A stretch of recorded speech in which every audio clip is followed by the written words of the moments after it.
My name is Jeremy and I will be showing you a game. I'm in year 4 and my school is Hornsby North Public School.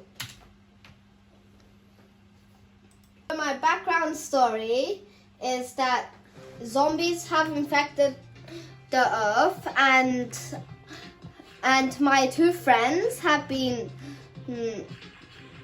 are stuck in these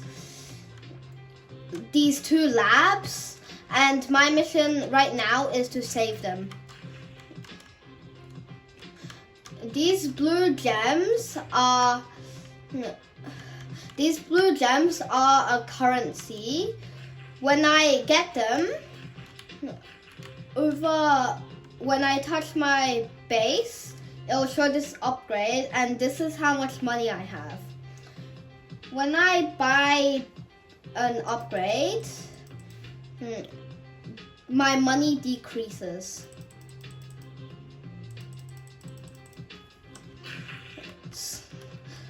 So the Tesla building, it shoots out lightning bolts from the sky and helps me kill zombies.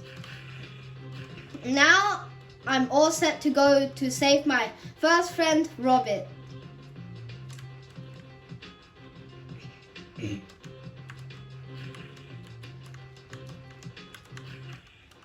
Now we are in the building. When I press shift, I can move faster. And my friend Robert is stuck on the 3rd level. There he is. Now when we are out, he'll follow me around and shoot in the opposite direction that I'm shooting in. Now if we go back to base, we can upgrade him.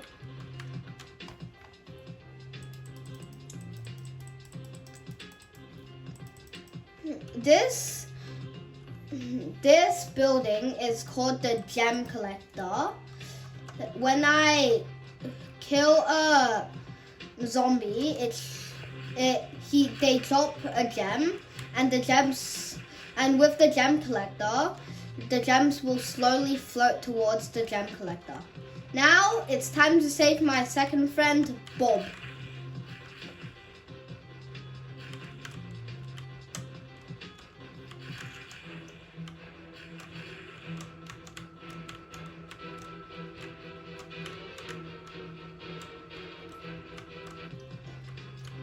Now we are together, and it's time to venture off and save the planet.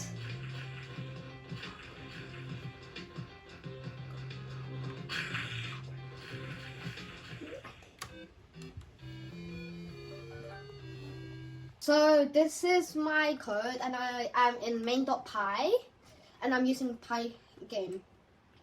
Over here is where I load all my maps. I have a world map, a lab map, and a lab 2 map.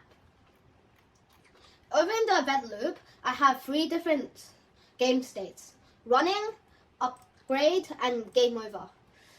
Running updates all the groups and draws them, and upgrade shows the upgrade screen. Game over shows the game over image and plays the game over sound. In check enter building is responsible for switching maps. So it checks if the map is world, and checks if you collide with any of the buildings and sets the maps. It checks if you're already in the map, and if you are, it checks if you collide with the person you have to save, and over here makes sure that when you come out, you don't instantly come back in. In the player.py, I have these 4 computed properties, and these computed properties have levels that I compute into the real number. In the update, the input It checks if I press any of the arrow keys and sets the direction and status. In the gem collision, it checks if I collide with a gem and gives me the XP and then kills the gem. In World Player, the move uses the direction to calculate the next position and puts it there in the next frame.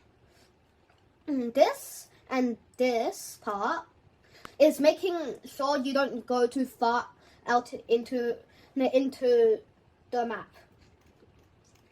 In the indoor player, we have these 3 special attributes: gravity, on floor, and jump speed. The move is different and the collision is different because you can collide with a floor and a wall.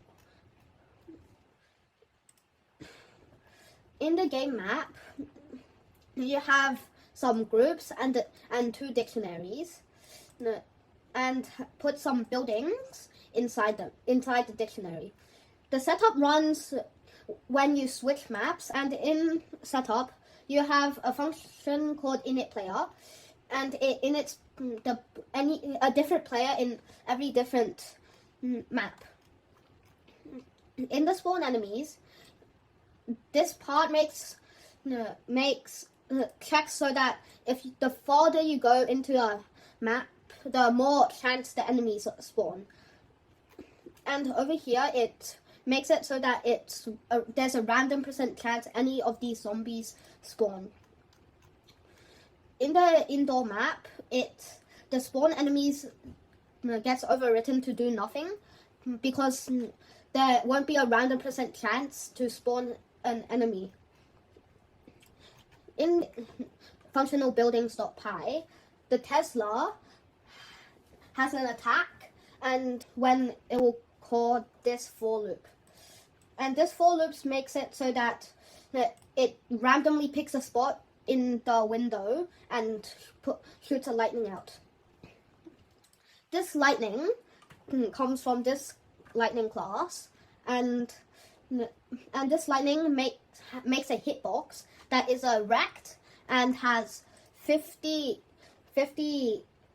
pixels width and 50 pixels height, and it checks if any enemy that's in the hitbox dies. And that's all right now. Thank you for listening.